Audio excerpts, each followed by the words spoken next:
Pleasure to introduce to you, and I consider it a very real honor, gentlemen. From your right, Malcolm S. Carpenter, Leroy G. Cooper, John H. Glenn, Virgil I. Grissom, Walter M.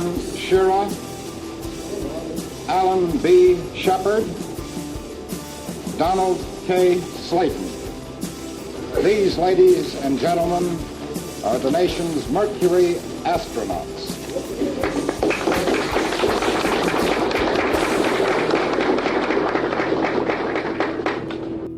Hello and welcome. This is Michael Annis, and you're listening to episode 17 of the Space Rocket History Podcast.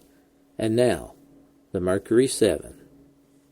On April 1st, 1959, Robert Gilruth, the head of the Space Task Group, and Charles Donlan, Warren North, and Stanley White selected the first American astronauts.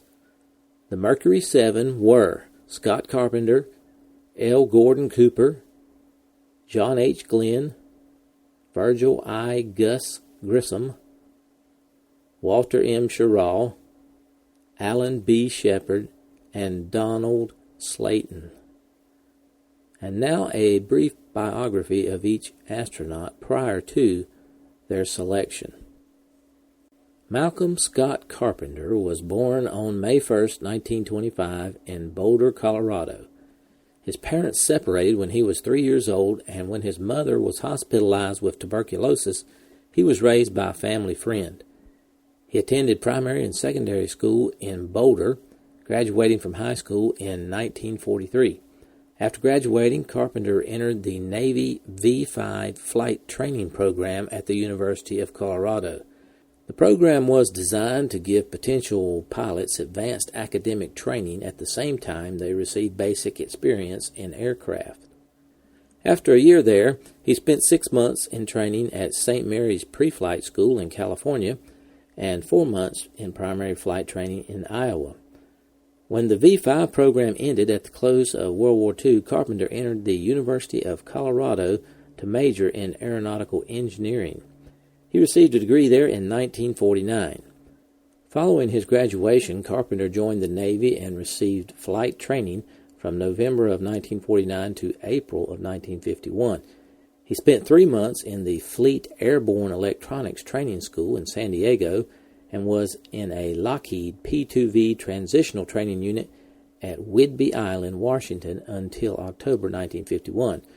During the Korean conflict, he was engaged in anti-submarine patrol, shipping surveillance, and aerial mining activities in the Yalu Sea, the South China Sea, and the Formosa Straits. In 1954, he entered the Navy Test Pilot School.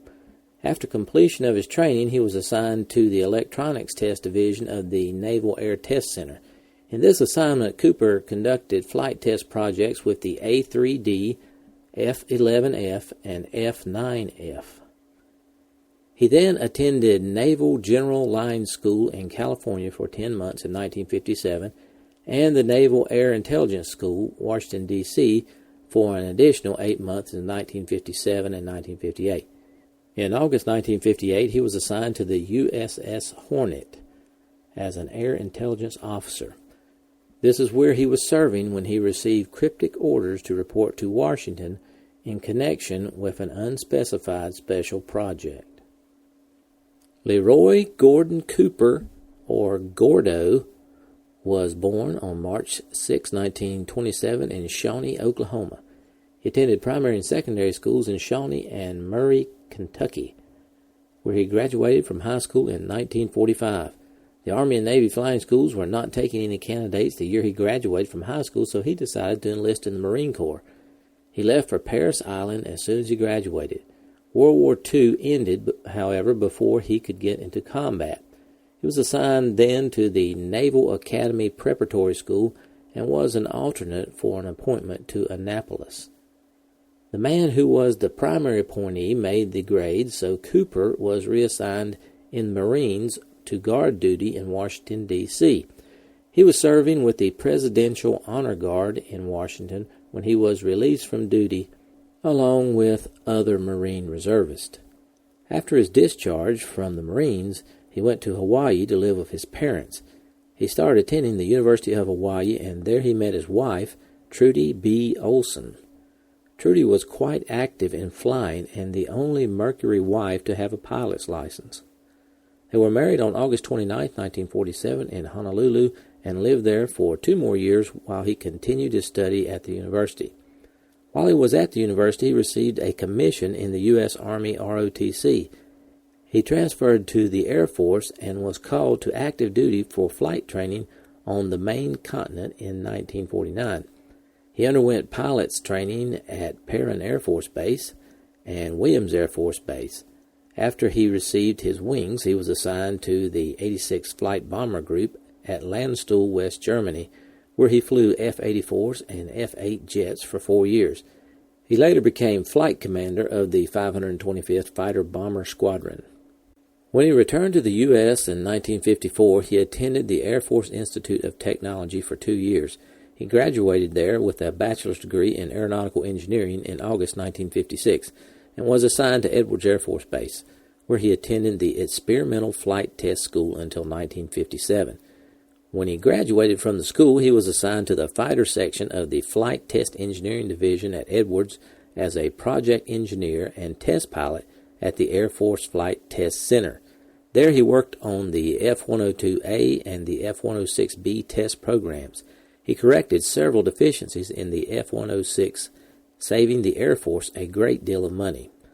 While at Edwards, he read an announcement that the McDonnell Aircraft Corporation had been awarded a contract to build a space capsule. This really interested Cooper. He soon found out Project Mercury was interested in him, too. John Herschel Glenn was born on July 18, 1921, in Cambridge, Ohio. He grew up in New Concord, Ohio, where he attended school and graduated from New Concord High School. He then enrolled in New Concord's Muskingum College, where he received a B.S. in engineering. He had already learned to fly at the small New Philadelphia airfield through a government civilian pilot training program to let men start learning how to fly while they were completing their education. He took the Army Air Corps physical examination, passed it, and was sworn in. However, when no orders came, he took the Navy's physical, which he also passed and was sworn into the Naval Aviation Cadet Program. His orders came right away, and he left for training. He went to the University of Iowa for pre-flight training and then continued on to Kansas for primary training. He finished up with advanced training in Corpus Christi, Texas. While at Corpus Christi, he learned that he could volunteer for duty in the Marine Corps and receive a commission in the Marines rather than Navy. He won his wings and lieutenant bars in 1943, and on April 6th of that year, he married Anna Margaret Castor. After a year of training, Glenn joined Marine Fighter Squadron 155 and spent a year flying F-4Us in the Marshall Islands in the South Pacific, flying 57 combat missions. During his World War II service, Glenn flew a total of 59 combat missions. He then returned home to help train other pilots and do some test pilot work at Patuxent River, Maryland, putting new planes through simulated combat missions. While Glenn was stateside, the war ended. Upon the end of World War II, Glenn joined Fighter Squadron 218 on North China Patrol and had duty on Guam. From June 1948 until December 1950, Glenn was an instructor in advanced flight training at the Corpus Christi Naval Air Station. He then attended Marine amphibious warfare training at Quantico, Virginia. By this time, the Korean conflict had begun, and Glenn requested combat duty. He flew F-9F Panther jets for 63 ground support missions with Marine Fighter Squadrons 311 and 27. Later, he was assigned as an exchange pilot with the Air Force in F-86 Sabre jets. In combat duty during the last 9 days of fighting in Korea, Glenn shot down 3 MiGs along the Yalu River. For his service in 149 missions in 2 wars, he received numerous honors, including the Distinguished Flying Cross, and the Air Medal with 18 clusters. After Korea, Glenn applied for duty at the Naval Test Pilot School at Patuxent River and was accepted. While attending there, he helped to test most of the Navy's new jets, particularly fighters. After graduation, he was project officer on a number of aircraft. He was assigned to the Fighter Design Branch of the Navy Bureau of Aeronautics as a test pilot on the Navy and Marine Corps jet fighters in Washington, D.C. from November 1956 to April 1959, during which time he also attended the University of Maryland. In July 1957, while project officer of the F-8U, he set a transcontinental speed record from Los Angeles to New York. This was the first transcontinental flight to average supersonic speeds. While on duty at Patuxent and Washington, Glenn began to learn more and more about space. He read everything he could find on the subject and kept his eyes and ears open. His office was asked to furnish a test pilot to visit the NASA laboratory at Langley Air Force Base in Virginia and make some runs on one of the spaceflight simulators as part of a NASA investigation of various re-entry shapes. Glenn would go on from Langley to the Naval Air Development Center at Johnsonville, Pennsylvania, to make runs on the large centrifuge in order to compare data obtained from the simulator with data obtained from the centrifuge while under high G forces. Glenn requested and was given this assignment. He spent a few days at Langley and over a week in Johnsonville, where he helped work out a mission on the centrifuge that simulated the conditions a pilot would go through as he made a re-entry from space. Glenn was also involved in helping to design the Mercury capsule. NASA requested service participation in drawing up the plans for the mock-up of the capsule, which it was already considering, pending selection of the astronauts. Because of his participation in the Langley-Johnsonville project, his sitting on a number of mock-up boards in the Navy, and his knowledge of the procedures, it was arranged for Glenn to go to the McDonnell plant in St. Louis, where the capsule mock-up was being discussed, and act as one of the service advisors to the mock-up board. Virgil Ivan Grissom, also known as Gus, was born on April 3, 1926 in Mitchell, Indiana.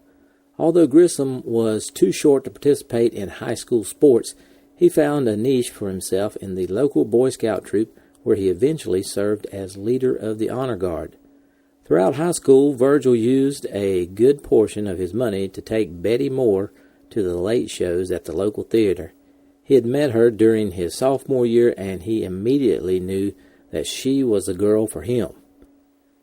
Grissom was, in his own words, not much of a whiz kid in school. He excelled in math, but only pulled average grades in his other subjects. World War II helped Grissom start forming some personal and career goals. He enlisted as an aviation cadet as a high school senior and reported for duty in August 1944 following graduation. He took a short leave during July 1945 to marry Betty Moore and returned to the base with high hopes of receiving flight instruction and flying combat missions. However, Japan surrendered a short time later and the war ended before he could receive his training. Grissom found himself going from one routine desk job to another, knowing that he had joined the Air Force to fly, not to type. He decided to leave the service. His discharge came through in November of 1945. Grissom soon realized that his limited military career was going to get him nowhere. Eventually, he found a job at Carpenter's Bus Body Works.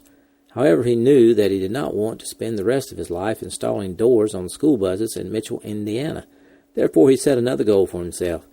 He would earn a bachelor's degree in mechanical engineering from Purdue. While Gus attended classes during the day, Betty worked as a long-distance operator. After class, Gus worked 30 hours a week flipping burgers at a local diner.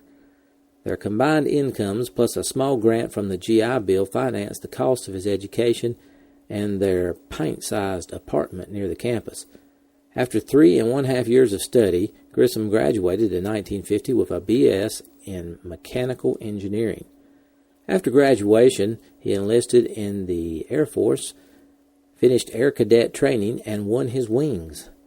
Less than 1 year later, Grissom was shipped out to Korea to complete 100 combat missions with the 334th Fighter Interceptor Squadron. After spending 6 months in Korea, Gus reached the 100th combat mission mark. He requested to fly 25 additional missions, but was denied, and he was sent back to the States, having earned both the Air Medal with Cluster and the Distinguished Flying Cross during his tour of duty. The next few years brought a variety of assignments and changes for Grissom.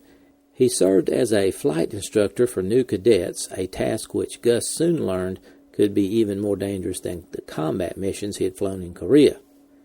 In addition to his duties as an instructor, Gus spent as much time as he could racking up extra flight hours and honing his flying skills. He gained the reputation among his peers as one of the best jet jockeys in the business. Finally, after receiving additional instruction at the Institute of Technology at Wright Air Force Base, Grissom attended test pilot school at Edwards.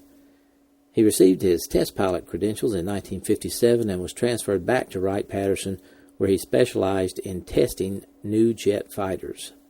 Then, out of the blue, Grissom received an official teletype message instructing him to report to an address in Washington, D.C., wearing civilian clothes.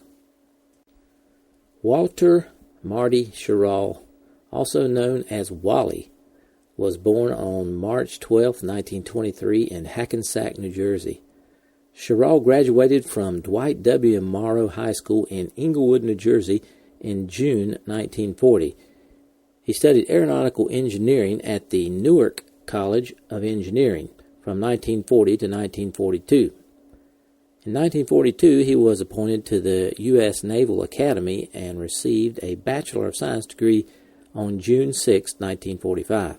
Upon graduation, he was commissioned in the Navy as an ensign and assigned to the armored battle cruiser Alaska, which was bound for Japan.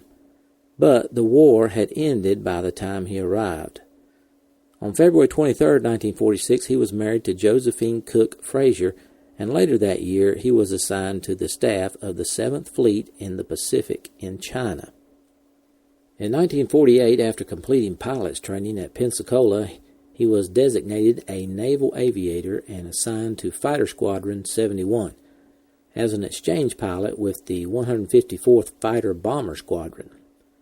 During the Korean War, he flew 90 combat missions in F-84E jets, mainly low-level bombing and ground strafing operations.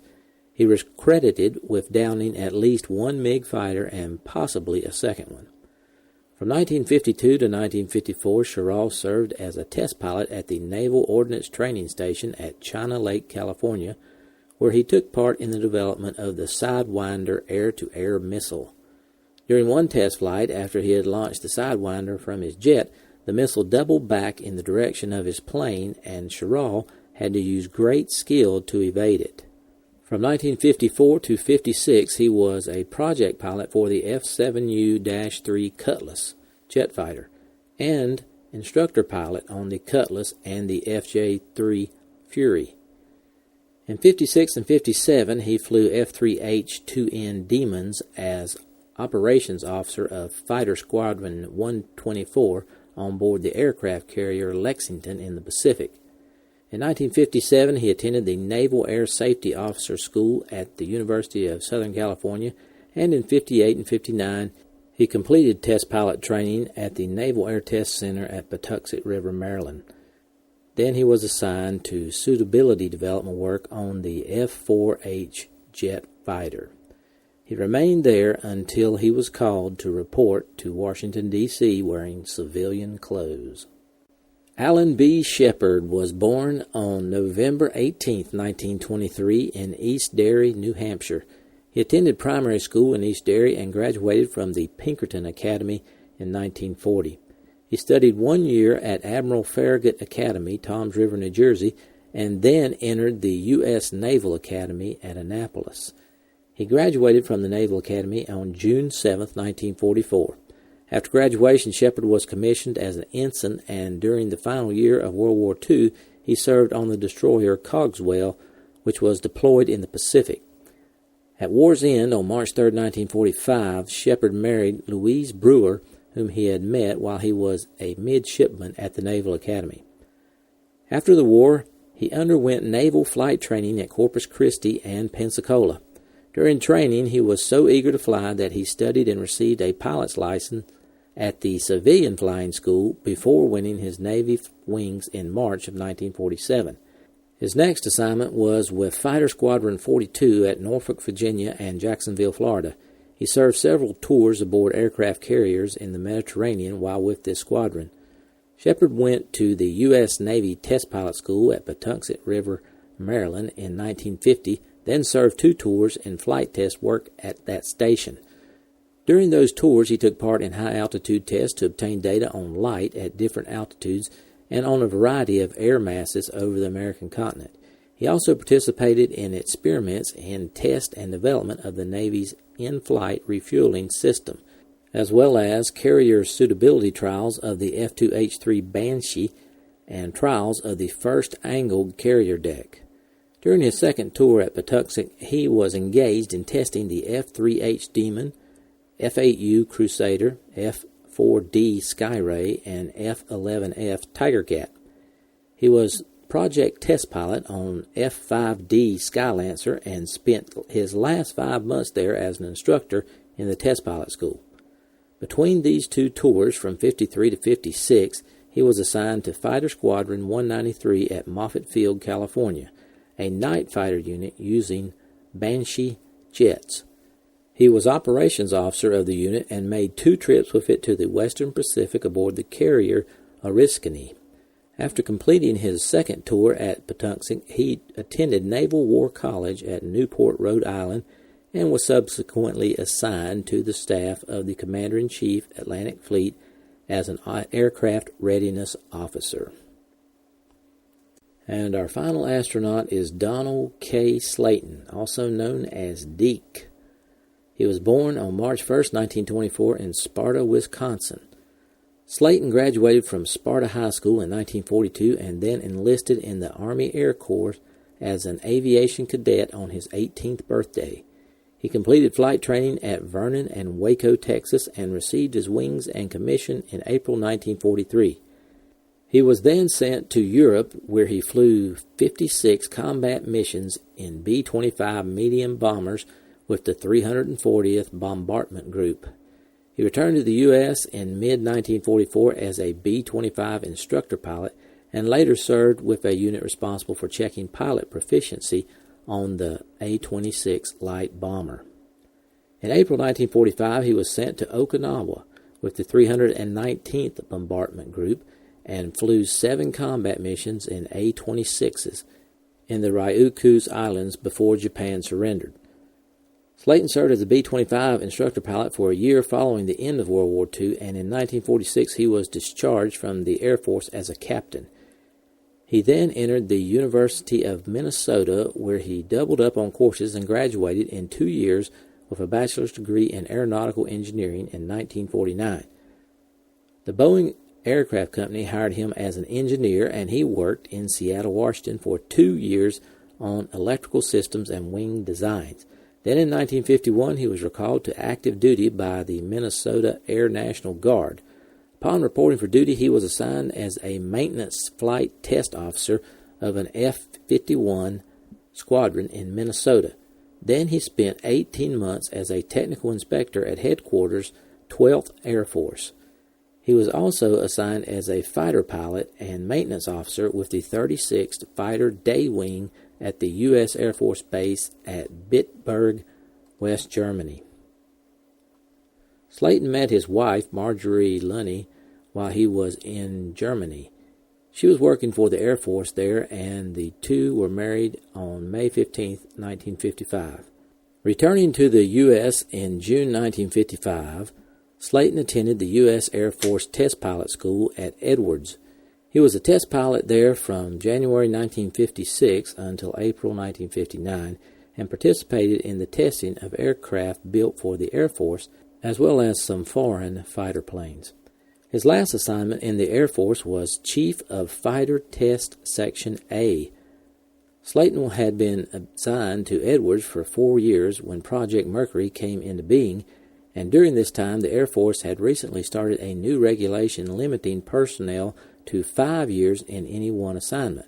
Slayton began to realize that Mercury was his next logical step since his time at Edwards was nearing an end. Very shortly after he heard about Project Mercury, NASA invited him to Washington, D.C. On April 9, 1959, NASA Administrator T. Keith Glennon scheduled a press conference to introduce the Mercury 7 to the public. Here's a clip of his opening remarks.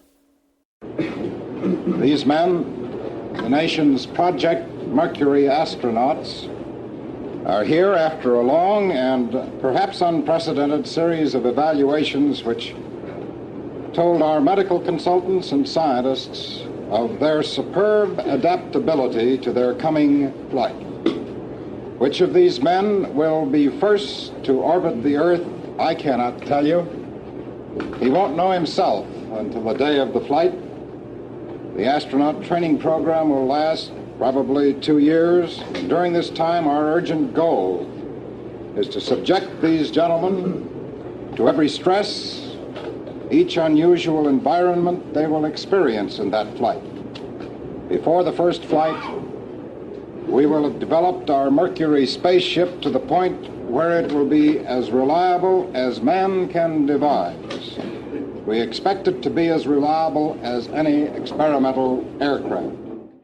After the opening remarks, there was a question and answer session with the astronauts.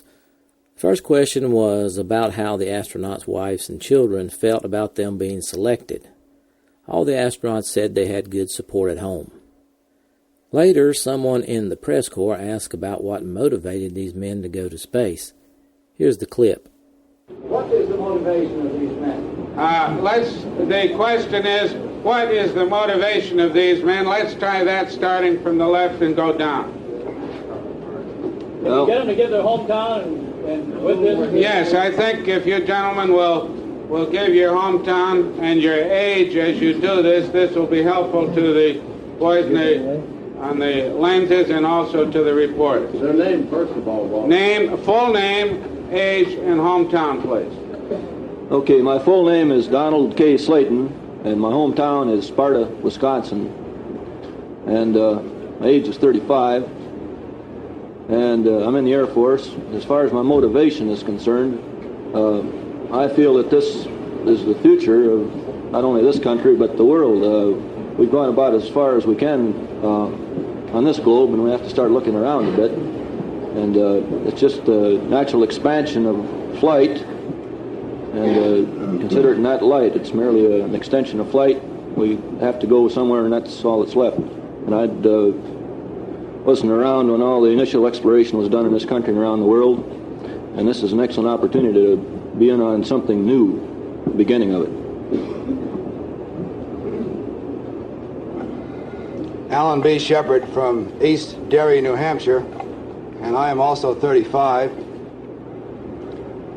I don't think there's any question that we are on the threshold of space travel. We have seen many evidences along that line. Project Mercury is just one part of the endeavor toward space travel. I quite personally am intensely interested in it and just delighted to have been given the opportunity to participate. My name is Walter Schirra, Walter M. Schirra, Jr. I originally came from Ordell, New Jersey. I think in my answer to what is my motivation, I think it's typical of most of us in this country. We're interested in new things.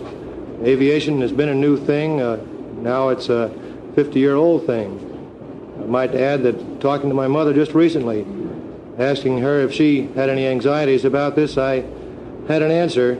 My father was one of the very early aviators. His parents faced the same problem. So I feel this is an expansion in another dimension, much as aviation was an expansion off the surface of the Earth.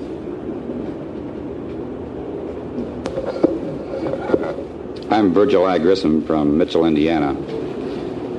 Oh, my career... How old are you, Mitchell? 33. I didn't say. My career has been serving the nation, serving the country, and here's another opportunity where they need my talents, and I'm most grateful for an opportunity to serve in this capacity. I'm John Glenn. I'm the lonesome Marine on this outfit, and I'm 37. In answer to this same question a few days ago from someone else, I jokingly, of course, said that I got on this project because it'd probably be the nearest to heaven I'd ever get, and I wanted to make the most of it. But my feelings are that this whole project with regard to space sort of stands with us now as, if you want to look at it one way, like the Wright brothers stood at Kitty Hawk about 50 years ago. Later in the press conference, someone asked what was the test from the selection process that they least liked. Here's the clip. Johnny Glenn, you answer, and then we'll start this way and around that way. That's a real tough one because we had some pretty good tests, but I think the tests out at Dr. Lovelace's place at Albuquerque out there, certainly some of the tests we had out there were the most trying, and it's rather difficult to pick one because if you figure how many openings there are on the human body and how far you can go in any one of them. You gave it away. Now you answer which one would be the toughest for you.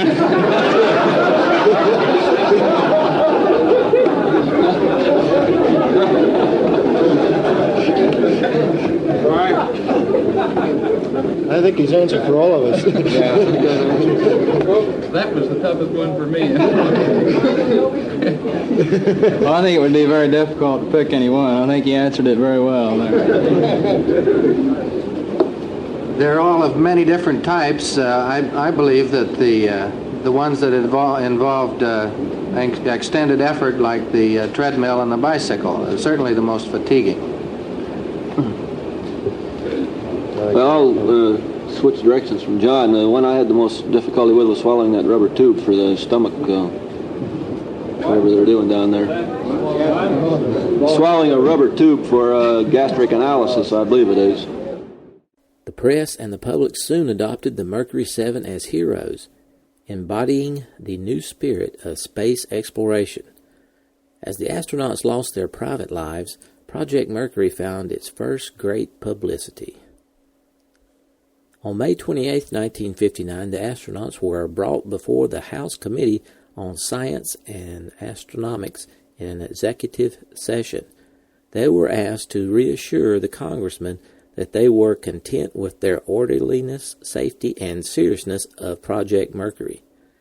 This they did vigorously, together and separately, before Wally Schirra mentioned the seven-sided coin of competition over which one should get the first flight. The Mercury 7 were an admirable group of individuals chosen to sit at the apex of a pyramid of human effort.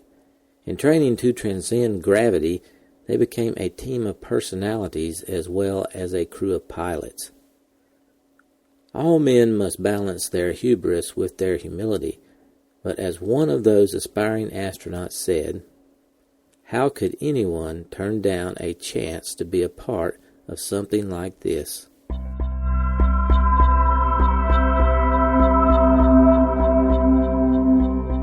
Thanks for listening to this archive episode of the Space Rocket History Podcast.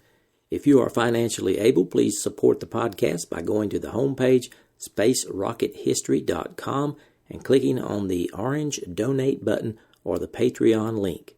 Thanks.